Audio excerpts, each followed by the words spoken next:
शरद पवार ने अपने पुस्तक विमोचन के कार्यक्रम के दौरान ही एनसीपी चीफ के पद से इस्तीफे की घोषणा बीते दिन कर दी थी, जिसके बाद देश भर की नजरें महाराष्ट्र की सियासत पर टिक गई और चर्चाओं का बाजार गर्म होने लगा कि अब आगे शरद पवार क्या कदम उठाएंगे। पार्टी का शीर्ष नेतृत्व और आम कार्यकर्ता पवार के इस फैसले से उदास दिखे, लेकिन महाराष्ट्र की राजनीति को महाविकास अघाड़ी के रूप में विकल्प देने वाले और उसके सूत्रधार शरद पवार की आत्मकथा ने ही अब उनके अस्तित्व पर संकट खड़ा कर दिया। पवार, जो कि महाराष्ट्र की राजनीति के चाणक्य भी कहे जाते हैं, उन्होंने उद्धव ठाकरे पर अपनी किताब के माध्यम से कई खुलासे किए हैं जो कि काफी चौंकाने वाले हैं, जिसके बाद कयास लगाए जा रहे हैं कि महाविकास अघाड़ी की कहानी बस चंद दिन की ही शेष बची है। अघाड़ी के पतन की पटकथा उसी के सृजनकर्ता ने ही लिखती है। शरद पवार के किताबी खुलासे के बाद अघाड़ी सत्ता लोलुपता के कारण बची रहेगी या फिर ठाकरे गुट आत्मसम्मान की रक्षा करते हुए अघाड़ी से मुंह मोड़ लेगा, बहुत कुछ है बाकी अभी होने को महाराष्ट्र की राजनीति में।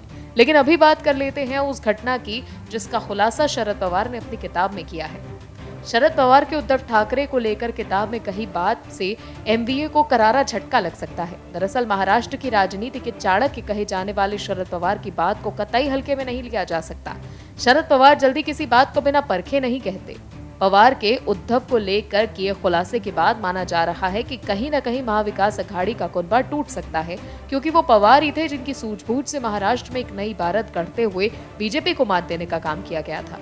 शरद पवार की महाविकास अघाड़ी को बनाने में सूत्रधार माने जाते हैं, लेकिन इस बार शरद पवार ने उद्धव ठाकरे को लेकर जो टिप्पणी की है वो एमवीए की सेहत के लिए ठीक नहीं।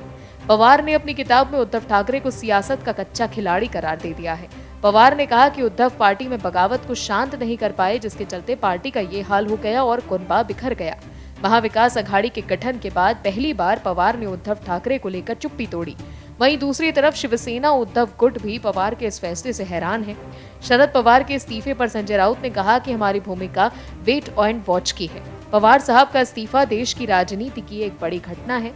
ये चौंका देने वाली बात लेकिन उनकी पार्टी का एक अंदरूनी मामला है। शरद पवार के बारे में जब इस प्रकार का कोई निर्णय आता है तो महाराष्ट्र और देश की राजनीति में खलबली जरूर मच जाती है। और भी वीडियोस देखने के लिए चैनल को सब्सक्राइब करें और बेल आइकन को दबाएं।